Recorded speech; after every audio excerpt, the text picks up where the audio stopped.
kami ni Frank. Tomorrow po wala akong pasok. So, may uniform na naman akong sabihin ng mga viewers. Dati na lang yung damit ni Manay Timmy. Kasi po, presko po itong damit na to. Ito po yung mga dati kong uniform noon na siguro mga, ano po to, 5 o 6. Kasi every year, nagbibigay po sila ng ganitong, yung company ko po is, ano po sila, sponsor po sila ng, yung dati ko pinag-work nung nasa Limo pa kami, sponsor po sila every year ng Tour de France. Yung ano po yun, yung sa bike, yung competition ng dito sa France every year sa best biker na po. So mountain bike po yun. So kaya ang dami ko po ganitong t-shirt. Siguro mga 6 or imapress ko po to. Kaya pag summer, ito po yung lagi kong gamit pagka nag-work ako dito. May itim din to. Mga dati ko pong uniform na syempre hindi na nila kinuha kasi syempre nagamit mo na. For 5 years, binibigyan kami every 6 months ng 6. So, just nag-change ng color. May blue, may orange, may black. Tas ito. Pero ito ano po to, minsan pinamibigay din namin sa sa mga client namin po. So, every year po yun. Ayan, nandun po si Frank. Wala akong balita sa Pinas na masyado, except nung nakausap ko po si Kuya. 2 months po si Kuyang hindi masyadong gagalaw. Kahit pag walking ngayon, bawal din po. So, 2 months po yun na mayroon siyang medicines and everything. So, pero nakakatuwa kasi nung nag-uusap, nag-joke din siya. So, I mean, I'm so happy na wala talagang ang tawag nito, grabing po, no. So at least alam na namin kung na yung di ba kasi pag ano po, hindi ko ma-express ko ano gusto kong sabihin. Pagka minsan na-stroke po tayo, usually may mga side effects talagang matindi, no po. Swerte po si Kuya kasi wala siya pong mga ganong effects na minsan paralyzed or something. So that's very thankful. At pahinga lang po talaga kailangan niya, and healthy food, no po. So yung mga viewers po natin, mag-ingat-ingat po tayo, lalo na pagka nasa 40s, 50s ka na. Usually kahit hindi mo masyadong love yung fish tsaka vegetables, lalo na po sa Pinas, pag may konti ka lang na na garden, no po, I mean you can plant. Tingnan niyo po yung garden ko dito sa France, although I mean ngayon lang pong summer ako nakakapagtanim kasi may winter po kami, pero at least mayroon po akong talbos ng kamote, may po tayo, may maraming kangkong. So I mean kung talagang gusto, may paraan po. So medyo mahirap lalo na po ako nagwo-work. So pero yung nagpapahinga ako na usually 2 hours sleep din po kasi makakami magising ni Sam. At syempre medyo physical din yung work ko. But then I see to it na I mean nandito ako sa garden kasi ngayon wala masyadong birds, but very relaxing po talaga pag nakita mo yung halaman mo na ang dami ng bunga. Tingnan nyo po ng bunga. Ano po ngayon, medyo mahangin-hangin. Tingnan nyo yung kamatis. Yan na yung mga kamatis natin. So although hindi naman yan sa sinasabing green thumb or something, basta ano lang po yun, alaga mo yung garden mo. Si Manay Claudine nga meron sa Pasulang, meron siyang terrace po. So meron din siyang mga sili-sili, may malunggay nga siya. Natalo niya pa ako kasi hindi ako nakapagdala. Hindi ko nadala yung malunggay. May seeds akong dala pero hindi tumutubo. But anyway, next time na lang siguro ako magdadala ulit. Medyo na-stress kasi ako nung pagpaalis namin dahil si Sam ay may dalang di ba yung sa fishing, ano ba yun? Arpong ang tawag sa French. Nakalimutan ko na naman sa English. Basta yun, kaya medyo na-stress tayo. But anyway, ayan po yung garden natin. Medyo ang dami, medyo maraming damo. Si Frank ginakat niya, yung ginagrasater niya po. Pero ito yung nasa loob ng plot, kailangan kong isa-isahin kasi matindi itong damo. Tingnan niyo po yung Hindi po yung kalabasa. Ano po yan, yung zucchini na pabilog. Yan, masarap po yan na gawin natin bukas na akra, no? So, magdadala rin ako sa, sa mga ka-worker ko. Tapos, yan, talbos ng kamote. Dito, magtalbos ng kamote dito. Tapos, yung talong. Medyo init lang. Kala ko hindi na masyadong iinit. Kaya sabi ko lalabas na. Tapos may first sili tayo dito. Yan, sili. First sili natin. So, yung malalaki, mga bell pepper po yan. So, tingnan natin kung medyo konti lang yung tinanim natin na sili. But anyway, wala talagang mayroong mga sili-sili. A little there. Yan, ganyan. So, may okra din tayo. Yan. Okra natin. Yan. Dalawang okra. Magiging 3 yan doon. Kaya lang ito medyo mataba talaga yung nandito. So, yan. Maglilinis-linis tayo. Bukas wala po akong pasok kasi mayroon po akong Sunday. So, ito yung cucumber. Nakumuha na kami. Yan, may isa pa. Yan. Ha? Kaya lang tingnan niyo po may something so kailangan natin talagang maglinis-linis ng konti. Ayan, bayubo na sabi sa Pilipinas na po. Tapos yung natin, yung kalabasa yun, nagkakanap na. Ayun. At yung po, ayun na. Yung natin, sayote. Ang maganda po sa sayote, pati yung talbos na yon, yung parang gumagapang sa dulo, pwede nyo po yan na gisahin. Ang sarap din. So, yun po yung mga pinapakain ko kay Frank kasi syempre gusto ko na syempre healthy din yung mga kinakain namin. So, mahilig po talaga ako sa leafy vegetables. Kaya, so lucky kasi si Frank ganun din. Hindi siya masyadong mapili sa ganyan. Mahilig po siya sa kahit mga dahon-dahon. Mahilig din po siya. Mga ganyan. Sayote. Yung talbos ng kalabasa. Kangkong. So, hindi po siya talaga mahirap para pakainin. Anyway, ito nagdidilaw-dilaw yung kalabasa natin, kangkong natin. So, kailangan kong gawa ng paraan to. Tingnan natin. Mag-mix po ako ng salt, vinegar, tsaka sodium bicarbonate. At meron po tayong konting peste-peste. Ganun talaga maiiwasan. Nakikita ko, pag medyo may sakit, yung medyo nadidilaw-dilaw na may mga parang insekto sa mga dahon-dahon. So, we need to do some po. Yan lang po ginagamit ko, yung sodium bicarbonate, salt, and vinegar na po sa ating munting garden. Yan. Kanina pala kumuha ko ng latong. Yan dito. Ni food. Asawa ko, at least to. Masipag nga lang. Masipag din si Frank. Mahilig po siya sa gardening. So, siya yung maintain niya yung grass. Ako naman po more on siya po nagdidilig ngayon. Kasi pang umaga nga ako. So, every morning siya nagdidilig. 2 hours daw. 2 hours almost. Lahat. Ito yung mga, yung mga fruit trees natin. So, 2 hours niya daw yun dinadali sa akin. But, pero, din. Mahilig po talaga din siya sa pag-asikaso ng garden natin. Yan, medyo mag-aayos-ayos lang po ako at ang daming gulo.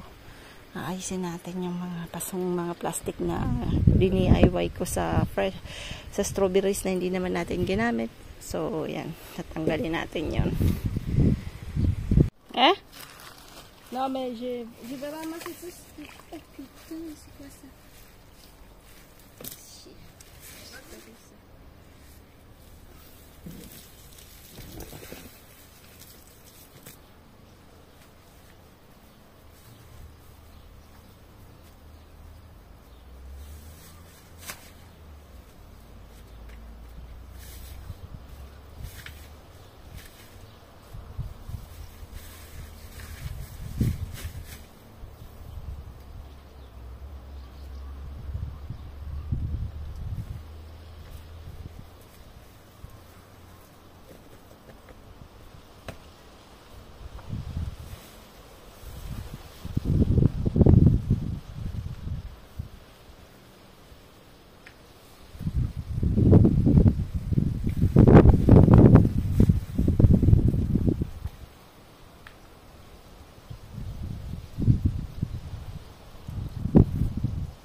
natin yan, malalaki na yung mga flowers na.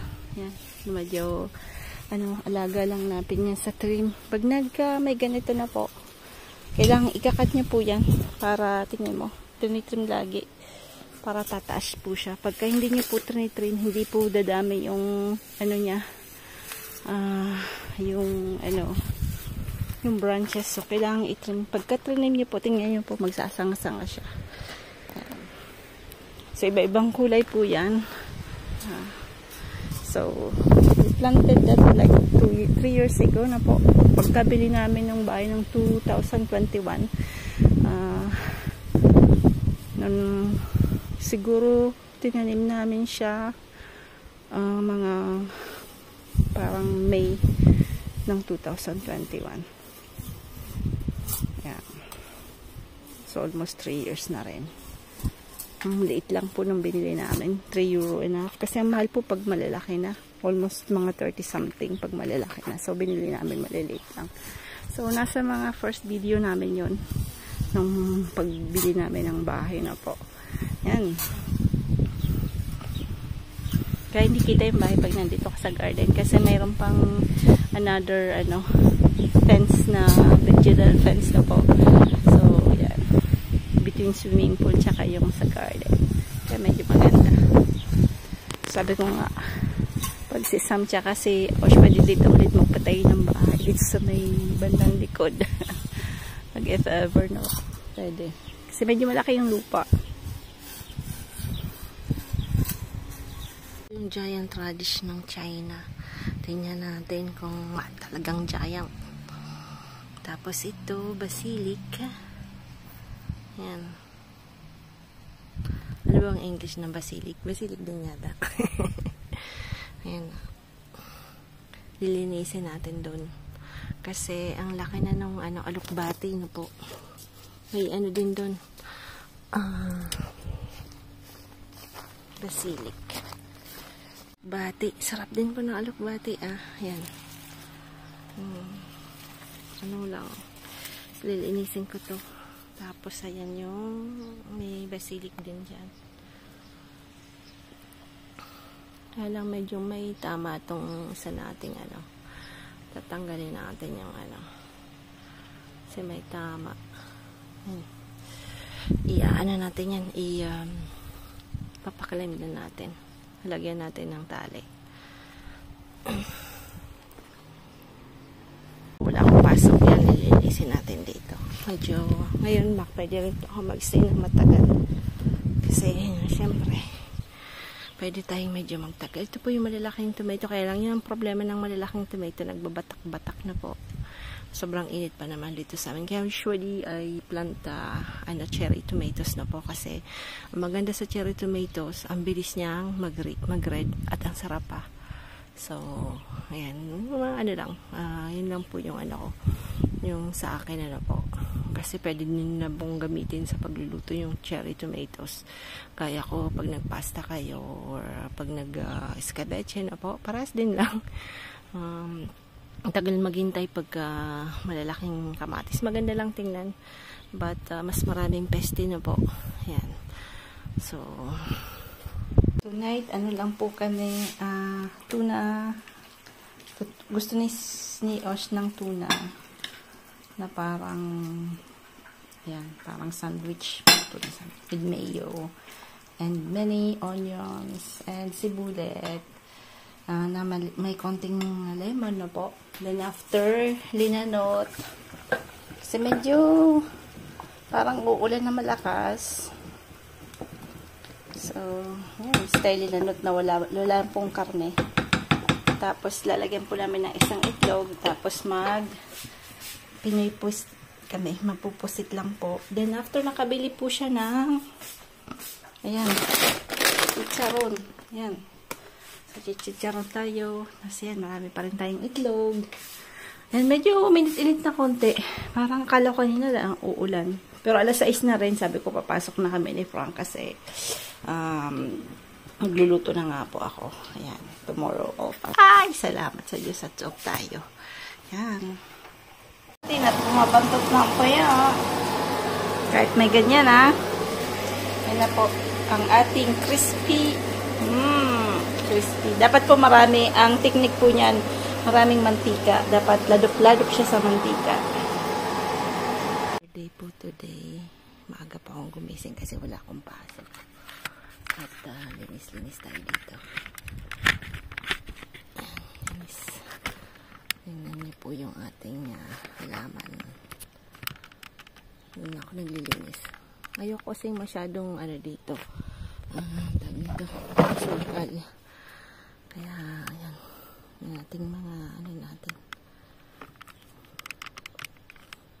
Tulog si Frank kasi nagrukragong na ba ako. Nagrukragong na malakas.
Pag may something na parang yan, sakit po yung mga ganyan. Yan. Kita niyo po ba? Yan, parang may itim-itim. So, kailangan nating i-treat yan ng yan, kahapon nag-spray tayo ng sodium bicarbonate. Pwede rin garlic na po na dinikdik namang matindi, tapos isasalain nyo po yung tubig noon kasi syempre maanghang-anghang. Pwede rin yun. Pwede rin onions na po. So,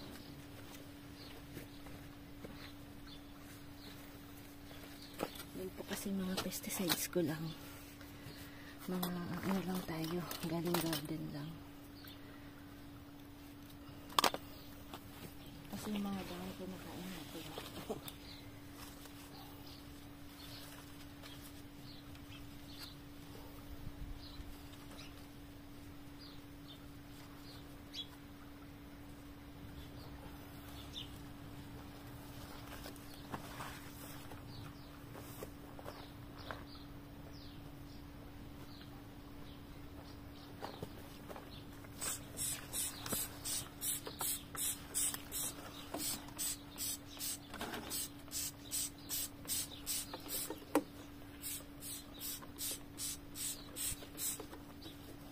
lang to sodium bicarbonate. Kasi,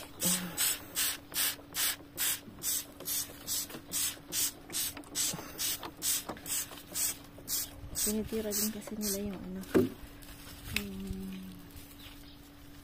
ano po, yung buong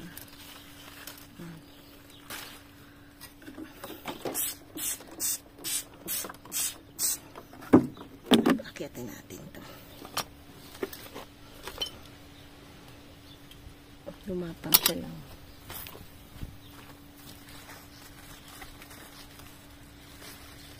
Lumapang ah. Ay, umano pala umakyat. Mabigat kasi ang buo.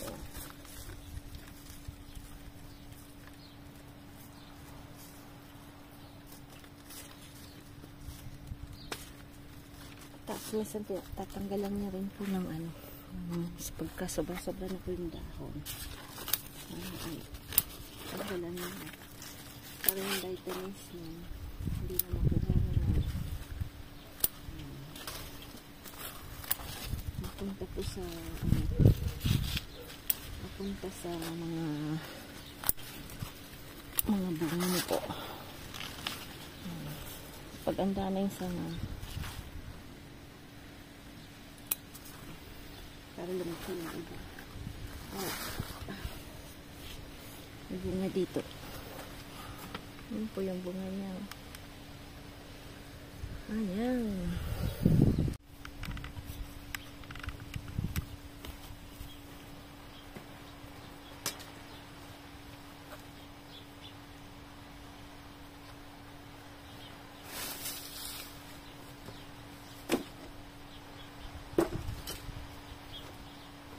Pag hiligo po talaga yung gardening, kahit pahinga po kayo pag-isa po, parang pang-relax nyo pag-garden. Yun po yung nangyayasa. Kahit isa lang, once a week lang po yung off. Basta lang nakapag-gardening po. Isa sa akin.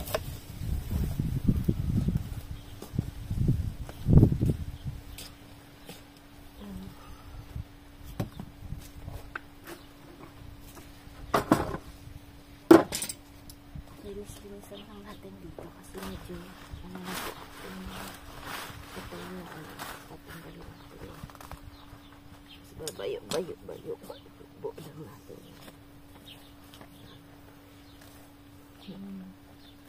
patay na ano damo-damo.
Wow.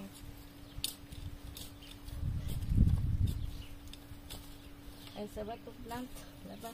Je vais arroser là. Après, c'est juste le radis, non? Ça possède le radis. Il y a une autre plante qui pousse, mais je sais plus ce que c'est. Ah, c'est quoi? C'est plus? Non.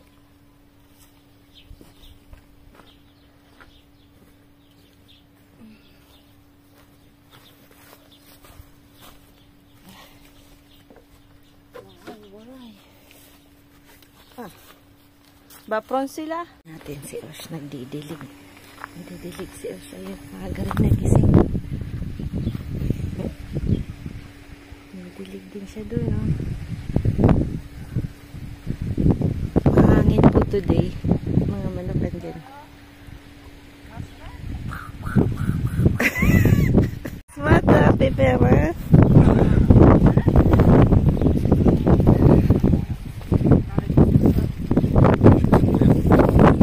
Bonjour, ma femme.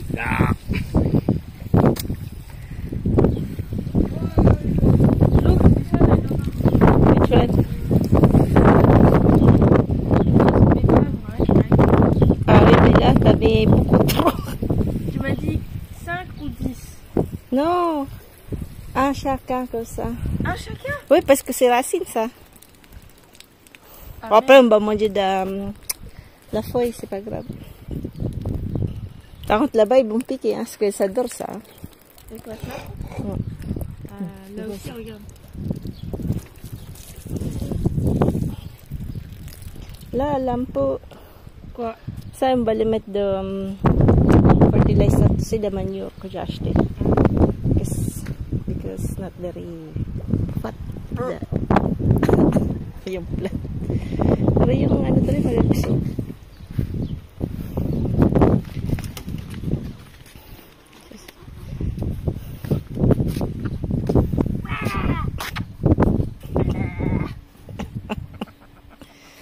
Atrap, Wally.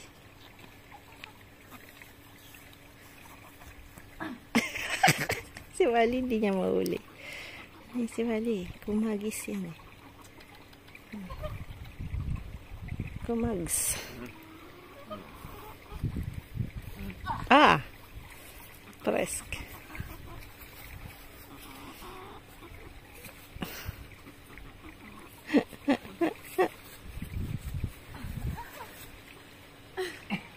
N'importe quoi.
Hein?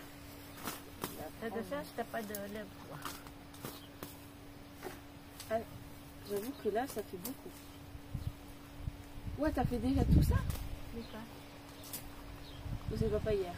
Là, c'est pas parti, là, c'est avec la machine. Non, avec tout ce qui est difficile.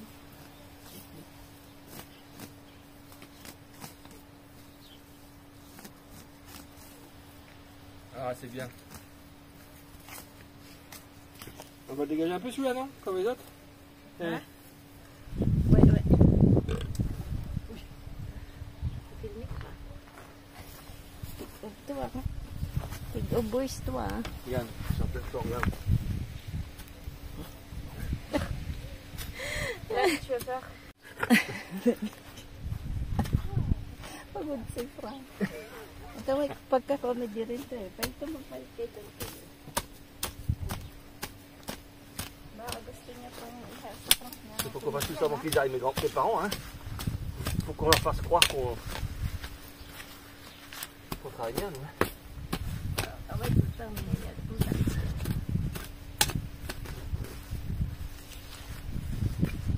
Quoi? Quoi?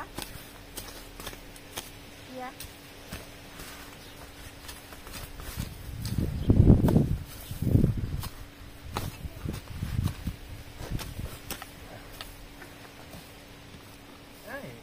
En fait, le tronc il est là, mais il pousse sous terre le tronc. Hein? Le tronc il est là, il pousse sous terre. Regarde. Il est sous terre le tronc. En fait, tu te rappelles qu'on est allé aux Philippines. Il était mort, il a repoussé. Ouais, mais il a repoussé avec le tronc sous terre. Ouais. C'est pas mauvais ça. Non, c'est bien. Il est pas un bonbon là. Ah ouais, c'est pas... Il y a tout chou qui envoie ici. Ouais, on a la petite.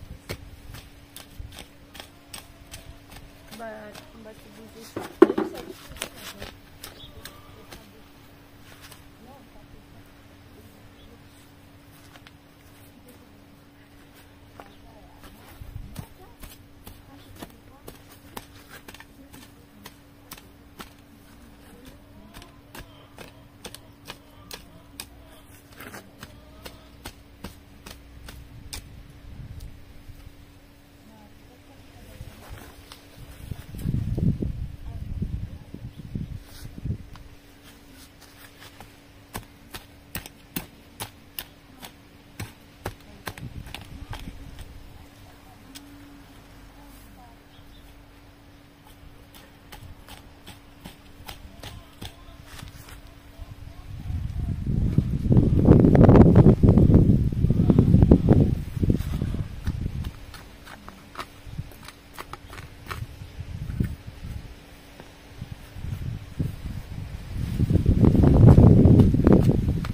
Alors, t'as regardé ta série, hein?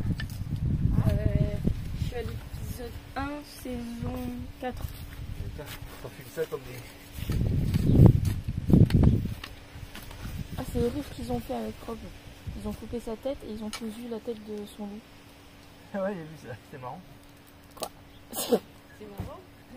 C'est horrible. C'est horrible, ça. C'est marrant. C'est vrai qu'à l'époque, ils en avaient de l'originalité. Tout ce qui était de l'horreur.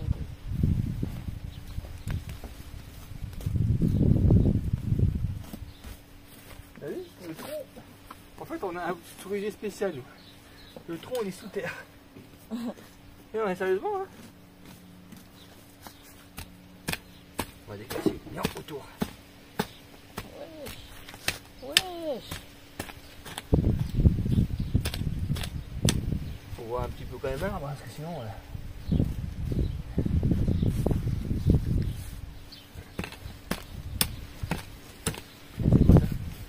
Trouve un trésor. J'ai pas les plus loin parce qu'il y a une branche, je sais pas ce que c'est.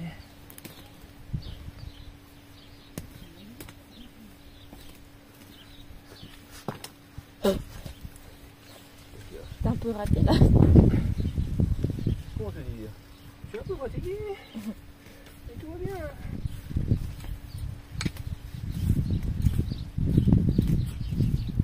Non, pas d'eau.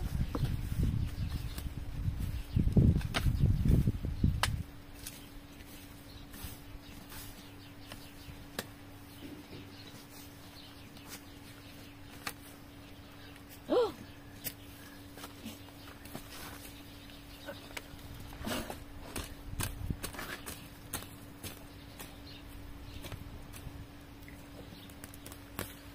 Ça, c'est... Putain, je sais pas ce que c'est quand même ça. Ah, ça c'est ça. Le docteur Adam.